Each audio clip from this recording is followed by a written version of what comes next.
Hi. Hi. How are you? I'm good. So I'm so excited that you are here and doing this conversation with me. As you know, I'm a big fan of Devon and Chris Plan a Wedding. Honestly, all the romances I've read, it's up there. I'm not even gonna lie. It's one of the best I I've ever read appreciate for that. sure, for sure. But for those that aren't aware of you and your beautiful words, do you mind sharing a little bit about your art and your work?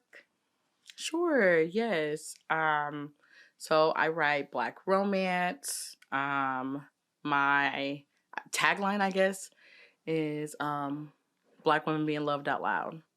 And so however that comes, however my main female character is, all of the probably any of the like negative words or connotation, anything like that, somebody could say, oh, the sassy girl, the like hard-headed, the rude, the mean Black woman.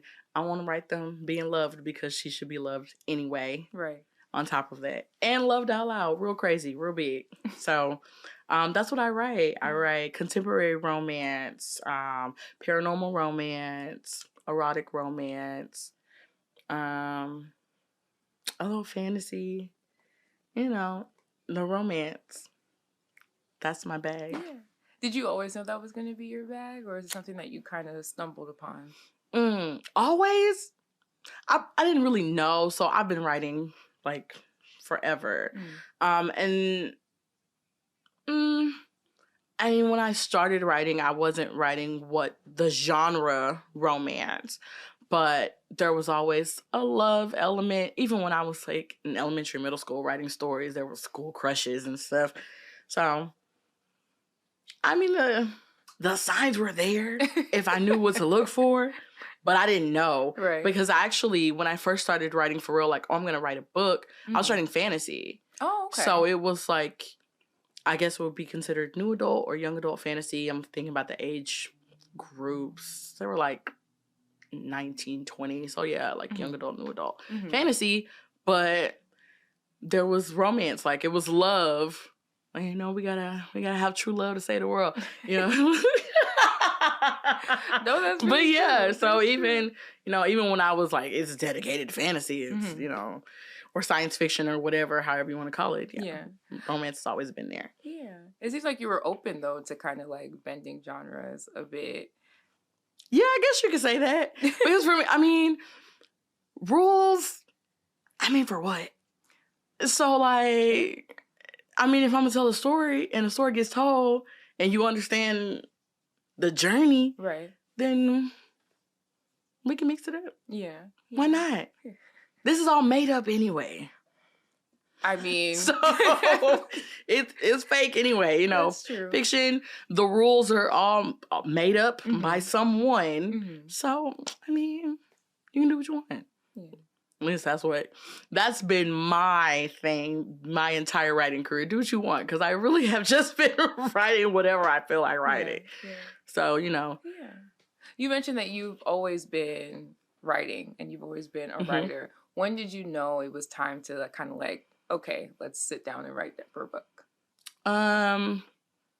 In probably my mid-20s, I was like, I want to, but I'd always wanted to be an author. There was two things I wanted to do, like as early as like 7 years old. I can remember.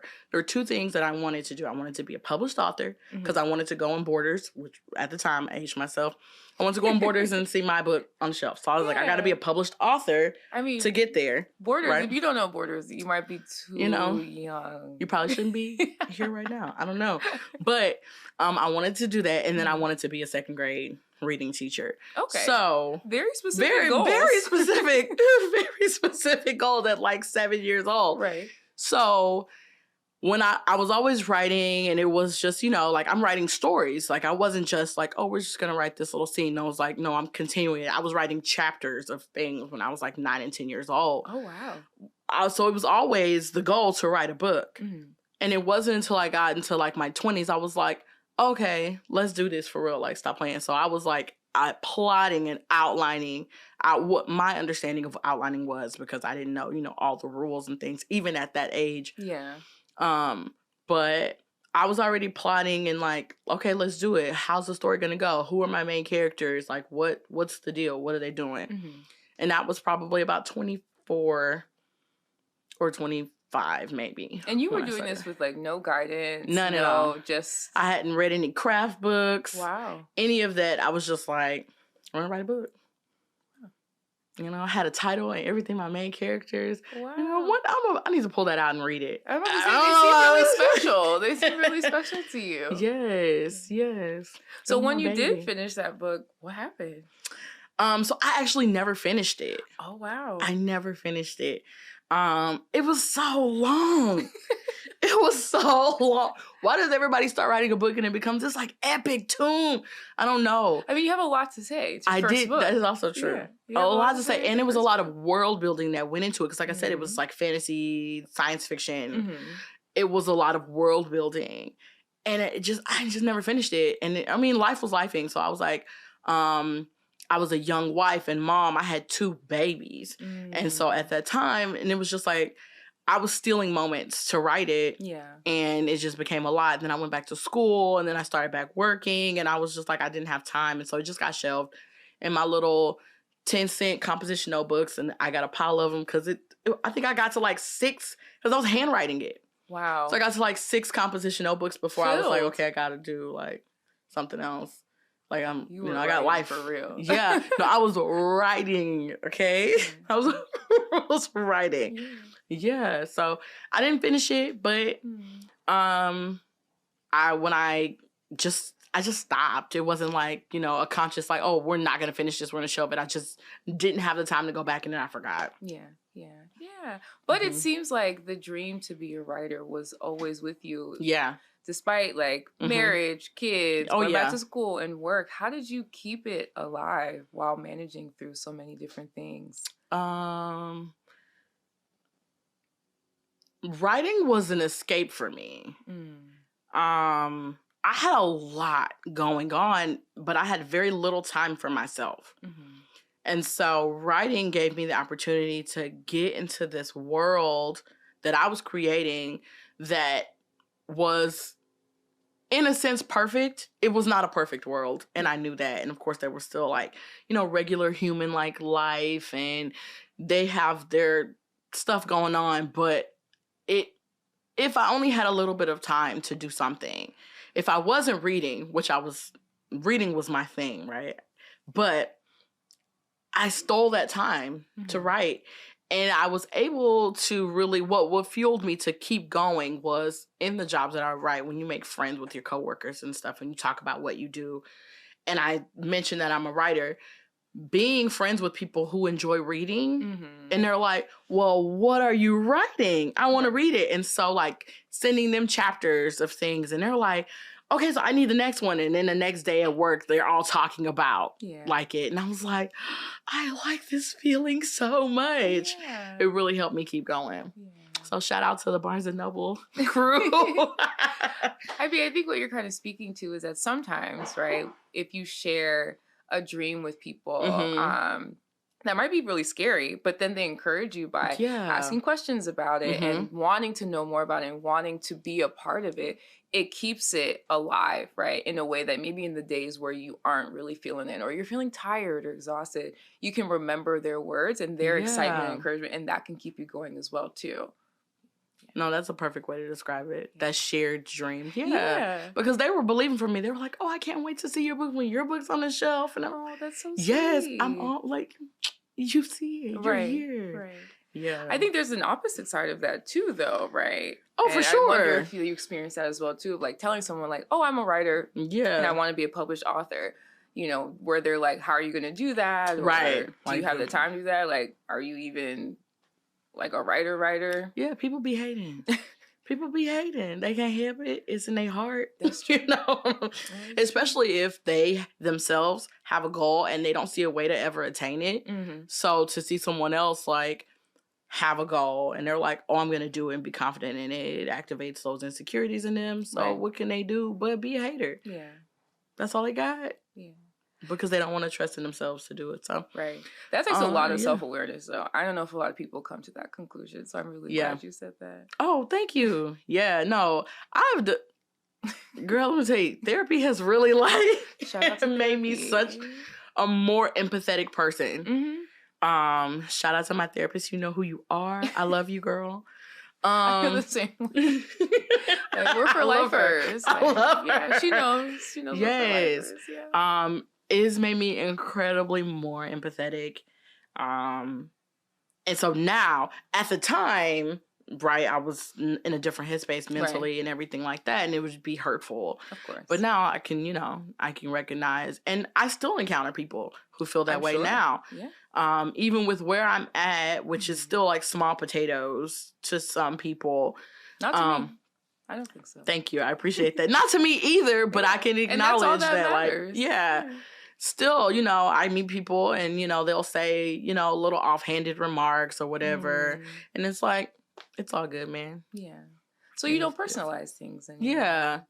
I work very hard not to. Let me say that. It's very difficult. Okay. And it takes a conscious effort. Yes. So. Yes. Yeah. But I think in the same way, right, you are also writing for people who aren't seen or maybe don't feel deserving in a lot of different ways or don't even have the ideas of ways that they can be loved big. So I'm wondering, you mentioned that you do write for Black women so that they can be loved big and see themselves being loved big. What was the motivation for you to focus on that? It was very personal. So I wasn't seeing it. I'm an avid reader, have always been. I'll tell anybody, I'm a reader first. And so while I was consuming copious amounts of fiction, and then I discovered the actual romance genre, I was not seeing in the books that I was reading, not saying that they did not exist, just what I had access to. I wasn't seeing it with women who looked like me, came from places that I came from, were treated like I was treated, or the always being called mean and all of that. I wasn't seeing those girls in the books getting the love. And I was like, okay. And so, what did Toni Morrison say? Is there is a book that you want to read and it's not out there, you have to write it. Paraphrasing. But, so I took that up. Know the quote. Right. So I took that up. That's always been, that's like a big motivation for me. Like, I write for me first. I want to be able to pull my book off the shelf and lose myself in the story. So what did I want to see? Well, I wanted to see a plus size, dark skinned Black woman being loved. And so I wrote it, and it was, well, in the beginning, not so much, but when there was people reading it and they were like, yes, this felt like me and my friends, this felt like me and my sisters, felt like me and all of this, and she talked just like me, and she, looked like me, describing, I could see myself, and I was like, oh, okay, so I'm not the only one who felt like this. Right. I love that for all of us. Right. So yeah, that's how I got there. It's like a big validation, I think, especially because you're doing something that is not really popular, and maybe ways that people wouldn't advise you to approach being in the published author world, because they say that you're pigeonholing yourself, or maybe you're only writing for one specific demographic. How do you deal with that side of things? Well, I say you're right. I am writing for one demographic. I'm here to write for Black women. And the stories are for them. Right. Anybody can enjoy them, but that's who I'm writing for. Right. I am a Black woman. I'm writing for myself first, so obviously I'm writing for Black women. And I'm okay with people saying that. Oh, you're pigeonholing yourself, or you're ignoring other audiences. But that's okay, because when I was in Borders picking these books up off the shelf, and when I was at the Missouri City Public Library and I'm looking at these books, they were not writing those books with this little Black girl in mind. Not even close. And they were doing just fine. And nobody was interviewing them, and nobody was asking them questions like, oh, well, you're only writing about white people. Right. You're only writing about white men. You're only writing about, well, white women. So what about everybody else? Nobody's asking them that. Yeah. So I don't care. So I mean, that's how it should be. And I don't know any other way to say that, but like, so you're right. That's what I do. And now what? Right. Where do we go from here? And it's like, why should that be, as Black women? Why should that be our burden to carry? Right. Why? Right. It's not mine. Mm-hmm. I'm cool with it. I love what I do. Mm-hmm. And I love every single time that I have a Black woman or a Black non-binary person come into my messages, send me an email, DM me, and they're like, thank you, because I saw myself. Yeah. And I've been getting that even before Devon and Chris. So, obviously, I'm doing the right thing for the people who need to read it. Right. And that's all that matters to me. Yeah. Do you feel like that feedback keeps you grounded, especially in times where you're maybe seeing criticism of your books that you've read and the way that you're approaching writing? Yes. Well, maybe not so much grounded, but it's just validating. And I don't know, maybe that is the same thing, but I do see, I mean, people talk. Now, they don't talk to me about this, but I've made my position very clear. Right. So even when I'm navigating in the traditional space, I don't get those same like questions, and I've been very blessed to have editors who know me. Right. So they know that I'm not for the foolishness. And so anything, or if you're telling me anything about like not making this demographic number one, that's foolishness. We don't do that over here. Mm-hmm. Okay. So what it does for me is just like, yeah, girl, you good. Yeah. And that's it. Yeah. So you good. Yeah. You good. Yeah. And I love that. Yeah. Because thank you. Yeah. Do you ever have any doubts, though? About what? I mean, I have doubts about so many things. Let's be specific. I mean, doubts that, like, your work is reaching your targeted audience. I don't. And, okay, so let me say that, because that maybe comes across very arrogant, but I don't mean it in a... It's honest. So, I don't, but mainly because for a very long time, I felt like I was my only reader. So, if I can pick my book off the bookshelf and be on my couch giggling and kicking my feet, well, I've done what I'm supposed to do. I'm good. So, like, and I do that. Right. I do that. And then even if one person messages me and they're like, thank you for writing this book. And I'm like, cool. Yeah. One plus somebody else. We good. We winning. We up. Yeah. So,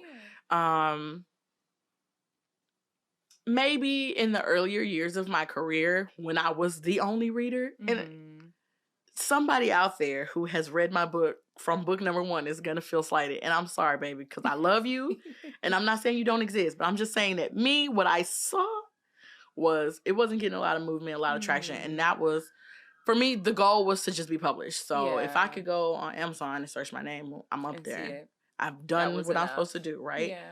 Yeah. When I was my only reader, but when I started to get more into the indie romance space, and I saw, oh, like, this is what the readers be doing out here, and I was like, I'm not getting that. Yeah. There was some doubts. Yeah. Or I will say insecurities. Because it didn't make me doubt what I was doing, because I was still going to do it, because I'm doing it for me first. Exactly. But it was like, dang, like, nobody else is feeling this? This was really good.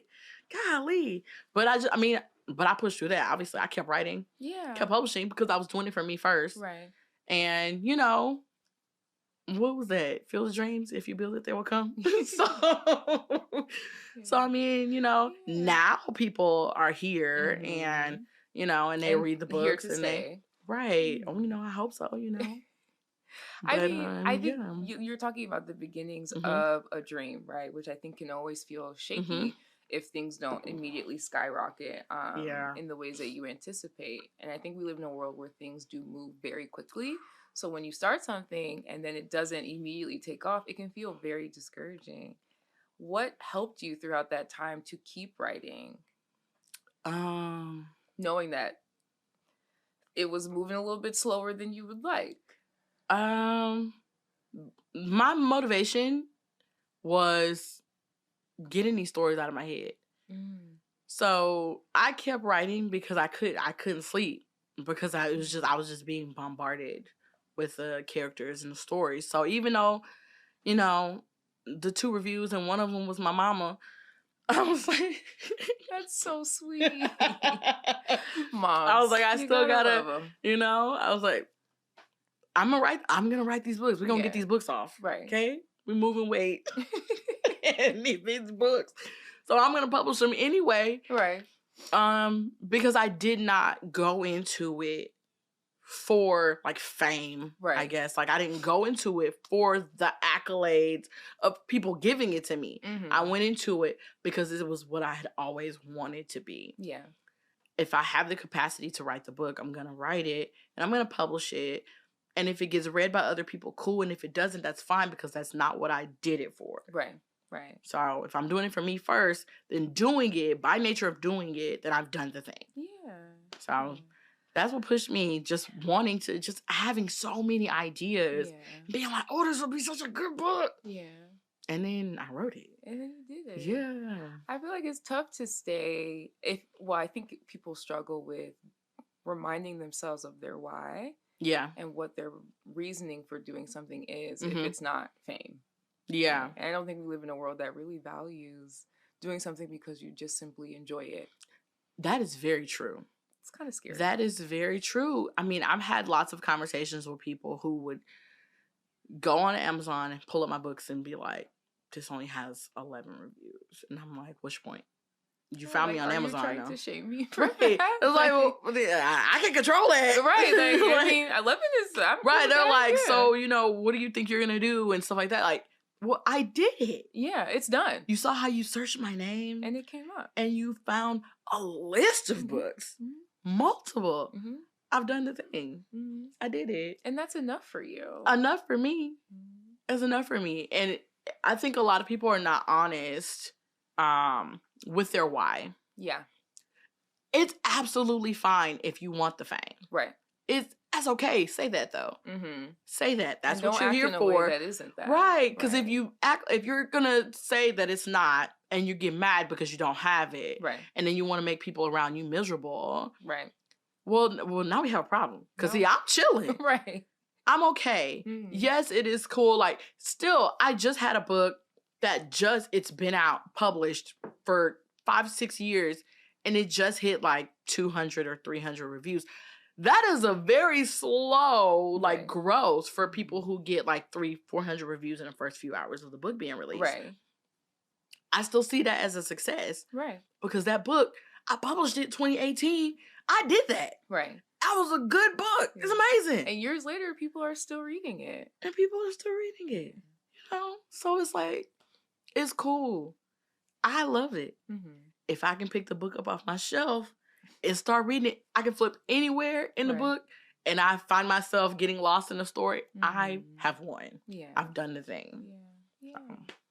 And I love that you are always bringing it back to yourself. And again, I think that's something that you've said and I've said that people really struggle with in the world that we live in today. So what does your grounding and your self-care practice look like when you are and aren't writing stories? My self-care when I'm not writing is reading. Because I love to read. Do you read everything? No. Okay. I do not read everything. I don't want to read trauma. Fair. I don't want to read sad. Fair. I want to read happy. And I can acknowledge that sometimes the sad stuff come before the happiness. Yeah. Yeah. I want to read about love. Sometimes I want to read about lust. But I read romance. I read fantasy. I want to read stories about Black bodies. Yeah. I want to read stories about Black people having a human experience. Right. And then having some magical experiences. And doing some freaky stuff with people they just met. Like, I want to read all of it about Black people doing all of the things. So I'll read young adult fantasy with Black characters. And I'll read science fiction. And I'll read almost everything, but not everything.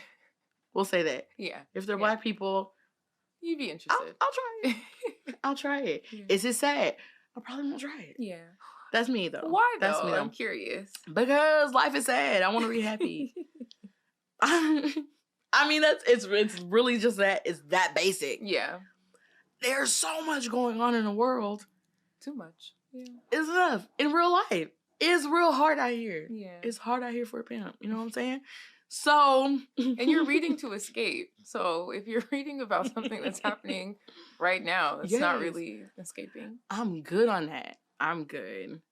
Now I will say sometimes I want a good cry. I'm a crier. I'm a self-proclaimed crybaby. Sometimes I want a good cry, so I have to pick up something that I know is gonna have some sad stuff in it. But it can't be too heavy that it lays me out. Right. And now I'm just like, I'm done. Yeah. I'm done. That's not what I'm here for. I want to have a good cry. And then I want to be like, okay. That's it. I can't be.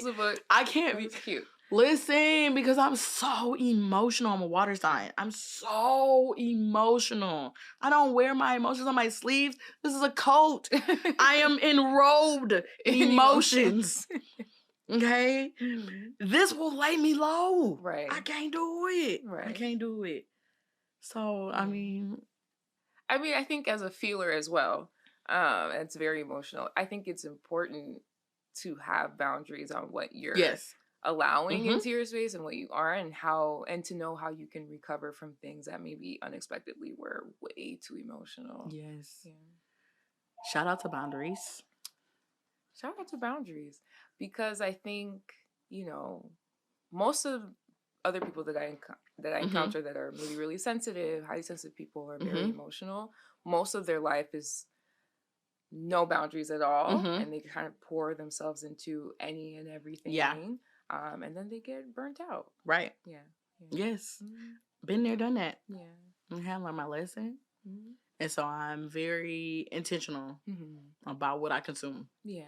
That's why I don't watch a lot of TV or movies or anything like that, because it's a lot of mess out there and I just don't have the emotional capacity to add anything else. Give me the Great British Bake Off. Oh, okay. Oh my gosh, I want love that. They're so kind to each other. I love that show. People, so every time I talk about it, people are like, are you okay? I'm like, no, because you don't understand. You don't get It's the best show in the world. Literally. Everyone is friends. Everybody cry when people leave. Listen, they're helping each other. They are. When the timer's done, oh, I'm done. So I'm going to help you. What do you need? What do you need? Did this fall apart? Let me help you put it back together. Exactly. Use my oven. It's okay. It's already heated for you. Exactly. I just so much. Once fall happens, I'm like, okay, it's time. It's time. I'm glad you watched that too. So I try to convince everyone it's the best show in the world. Yes. I was like, you can start anywhere. There's 11 seasons. Anywhere. You can start literally and then anywhere. You can transfer to Holiday. Right, and then whatever you want. Yes. So yeah, that's what. So very intentional about everything that you consume. I think that is the best way, honestly, to move in the world that we live in. Yes. Especially with even social media. I know we were talking about this before, but I know that you're very conscious of what you consume there too. Yes. Have to be. Especially on social media. When there's so much, this is the place for people to pour out their heart. Right. And a lot of people are hurting. And it is valid. There's a lot of pain in the world. Right. It is man-made pain. But it's hard to escape. So when they get on social media and they have a place where they can pour that out and they can cry out their pain, it is very heavy as an emotional person as myself. And I'm like, I can't be on here doom scrolling and crying, sobbing, tears. I can't do it because now I'm done. I've been laid low. I got to lay here. And I had other things I was trying to do for the day. I can't do it. Right. Now I feel like I don't have the energy. Yeah. I can't. And I get it. I understand. I get it. Everybody doesn't have those other outlets. Yeah. Like me, I can pour my pain out into a manuscript. Right. I can put some music on and just cry. I can do that. But everybody doesn't have those places. Like everybody's not going to pick up a pen or open up a laptop and be like, I'm just going to write these people going through a very emotional scene and I'm going to get all of that out. Everybody's not going to do that. Yeah.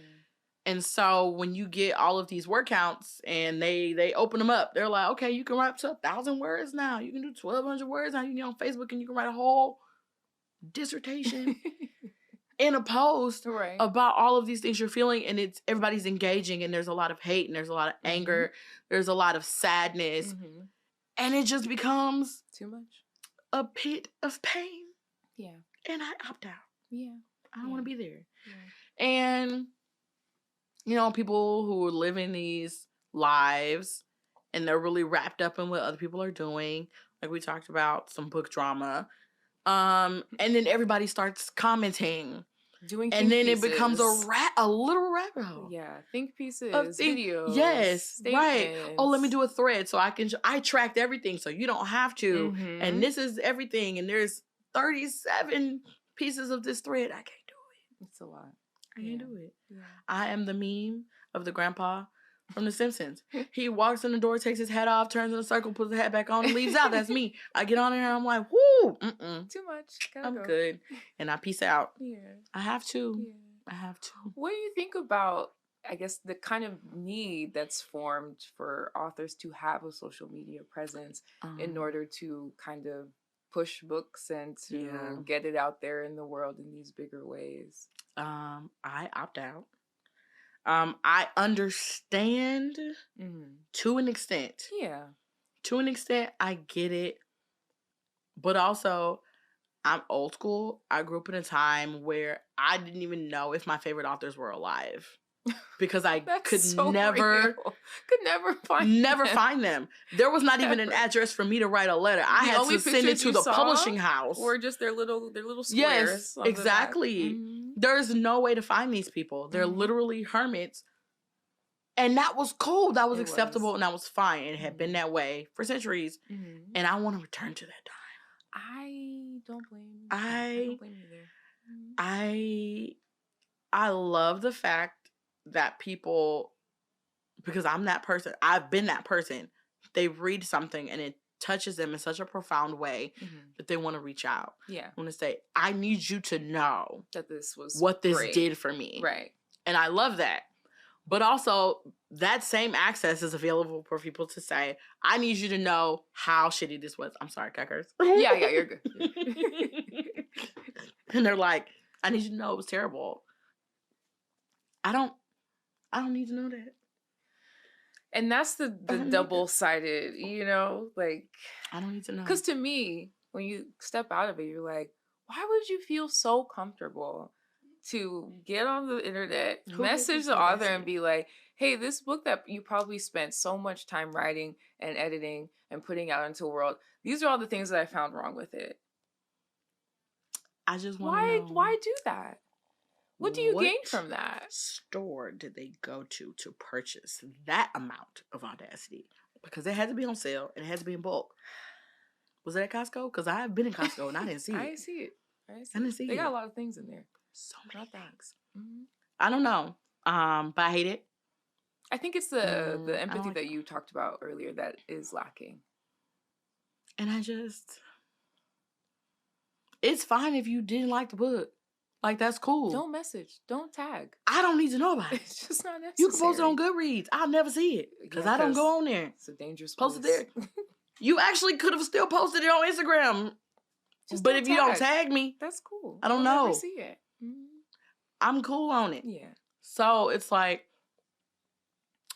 there's the good, but there's also the bad. Well, the only way to get rid of that is to cut off all the access. I'm like, listen, pretend that this is 1980 and you don't know anything about me. Right. Except that there's a new book at the bookstore and you love it. And that's it.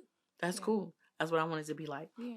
And I love it. You know, I love that people love the books, but also I don't want anybody to know me. Yeah. I never wanted the fame. Yeah. And that's stayed true. Even though it's come to you. Yes. Well, I mean, it has, like, as you know, Devon and Chris, it has a good number. You know, it's on many lists. That's what I heard. It's on many lists. A lot of people love it. Me included, love it. And people are talking about it. Thank you. Right? Thank you. But people do talk about it. Which is amazing to me. But you're also kind of like, you can talk about the book, Yeah, but not me. I don't need to be here, actually. I don't. Talk about it. I'm glad. Somebody sent me the article. It's usually going to be my manager. She's like, oh my God, look. And you're And like, I'm yay. like, that's dope. I'm good. I really, you know, people out there sometimes are always saying like, I think we need to know less about each other, and I really agree with that. I agree. I agree with that. I agree. I do. Yes. Because I feel like I post too much on Instagram, and I really only post very infrequently, and it's already too much. Right. It's too much. Right. Yes. I think people just want to feel connection. Yeah. But I think they think internet connection is deeper. Yes. Than it actually is. Because if you met someone in person for the first time, you wouldn't tell them, hey, here are the things I think are weird or strange about you or that I don't like. That's weird. Not the first time. Not the first time. You don't know them. Right. They're strangers. Mm-hmm. You don't talk to strangers that way. Because you don't know this person. You don't. They might pop off on you. They could. And then what? It would... and then what? Now where do we go from here? Right. But because we're on the internet, you feel like it's okay. It's not okay. It's not okay. So needless to say, you don't really absorb negative critique about your work. No. Because I understand that for a lot of people, seeing Black people meet and fall in love and get this whirlwind romance is very triggering for them. Yeah. I understand that. And that sucks for them. Yeah. But I'm going to keep doing what I'm doing. Right. So because I understand that, when I see the negative comments, most of the negativity that I get about, in particular, Devon and Chris, is like very surface level stuff. It's basically to mask racism. And I'm like, it's okay. Right. I don't know what to do with this. Okay. Like, I've been Black my whole life. Right. Like, this is not You'll be okay. new to me. Like, you'll be all right. You could have just not read it. Or that, too. But, because, I mean, they're Black on the cover. Yeah. They Black. I mean, it's cartoons, but they Black. You can't miss that. Yeah. You did it because you saw a lot of people talking about it. And you saw people loved it. And you were like, you had FOMO. Right. But you don't have the ability to be like, this isn't for me. Right. You like boundaries. Yeah. That's cool. So you think. It is what it is. And, you know, there may be some valid criticisms of the book. I don't see them. I don't see those. So I don't know.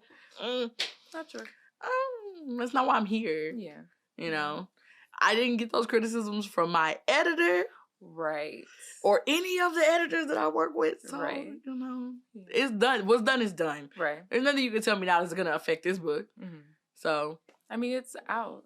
You're not going to put out a revision. I'm absolutely never doing any such thing. Because I'm the kind of person, and I've been this way my entire career. Once the draft is done, that's it. I'm a first draft girl. I don't do multiple drafts. Okay, now we got to revise this and we got to go edit this. I don't do any of that. Yeah. What's done that first time, baby, that's it.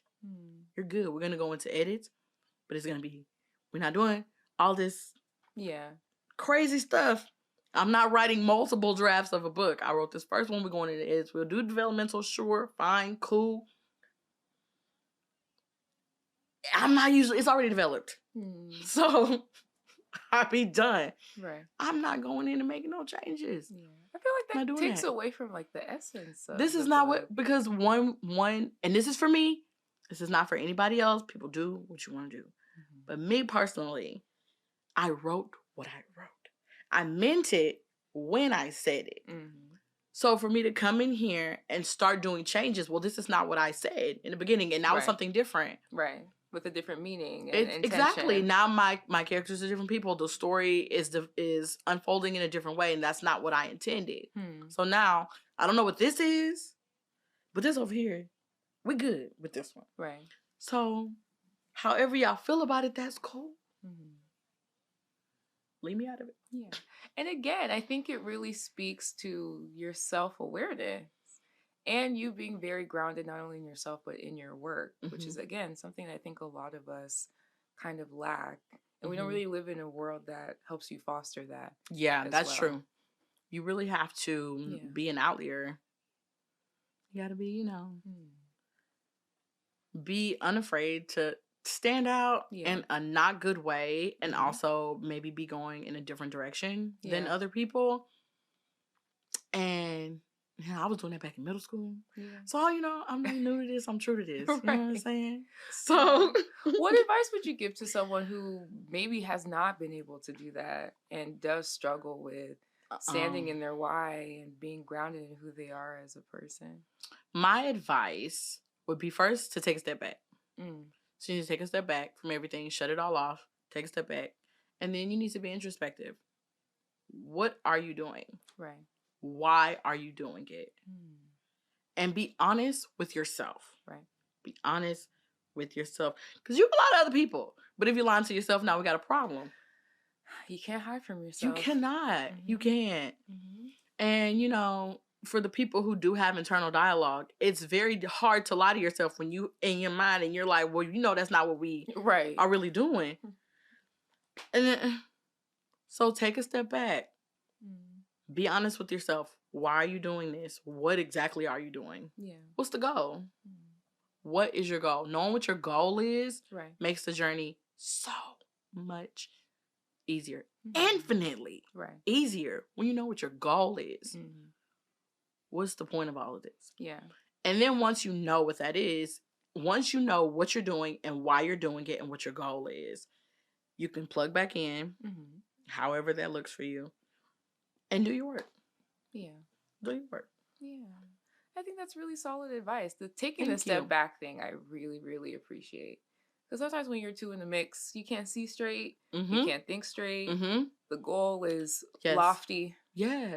Because there's so much going on and you see so many other people doing what you're doing or what you're trying to do. Yeah. And they're achieving results that feel like a dream for you. Yeah. Yeah. But you don't know what it took for them to get there. That's number one.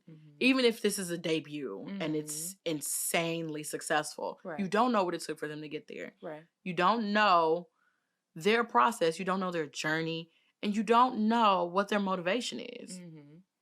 You cannot look at somebody else's success and be like, I need that and I'm not getting it, so I'm a failure. Right. Or, why them and not me? Ooh. Whew. That one right there. That's the one that is the one. You gotta avoid that not one. The two. That's the one. That's a tough one to really rework, I think. Ooh, yes. Yes. Also been there. Yeah. I'm not even gonna lie. I think that's a really real experience. It is. I wish we didn't villainize it. It's very real to see someone living the dream that you want for yourself and being like, well, why not me? Right. And I get it. Yeah. Because why not you? But until it is you, you still have to be putting in your best work. Right. For yourself, at least. And that's always going to be my advice, right? Because I'm here for me first. Right. So my advice is always going to be, because it works for me. And not even on some success, what people idea of success is. But it works for me when it comes to the joy that I have in my work. Yeah. Because I'm doing this for me, I am happy with what I do.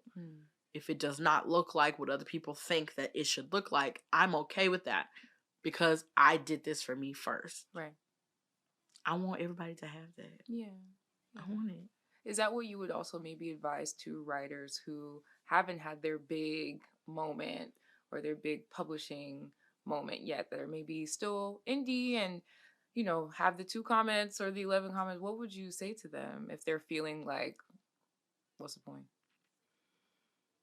I mean, it's always going to be, why are you doing it? You got to figure that out first. Yeah.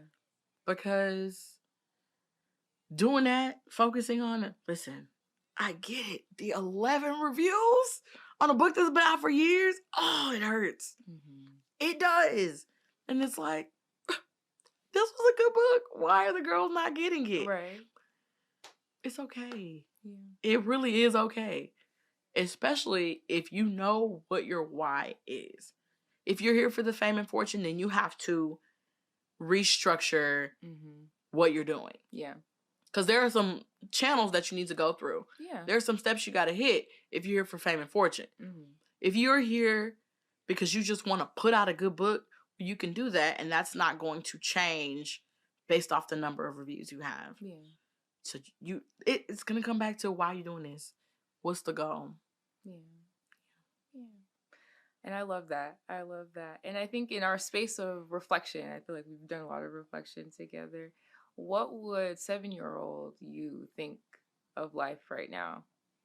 Man, 7-year-old me will be doing backflips and cartwheels in the yard until my mama told her to get in the house because the street light's about to come on. And she would be like, oh my God, I did the thing. Yeah. I did the thing. I did it.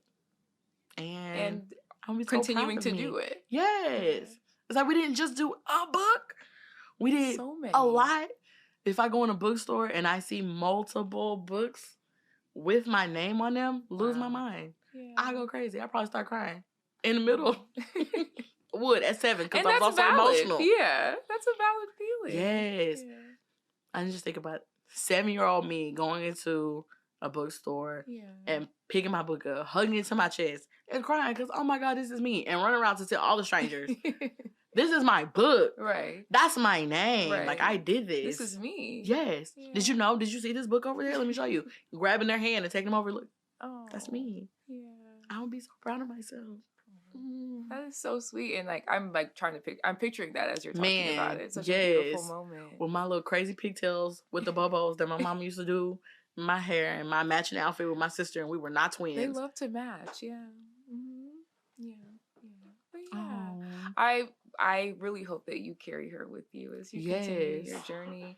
And I know that you have another book coming out in this upcoming year. I'm so excited to see it and to read it. And I hope you have that same feeling when you hold it as well in your hands. Yes, thank you. And thank you for coming.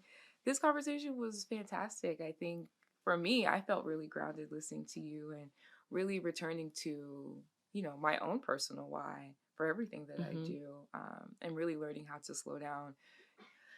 And it's tough to do that, but I feel encouraged today. Thank you. So thank you for having me. This was great. Thank you so much. I hope I didn't talk your ear off too much. No. This was a great conversation. Thank you so much. Yes.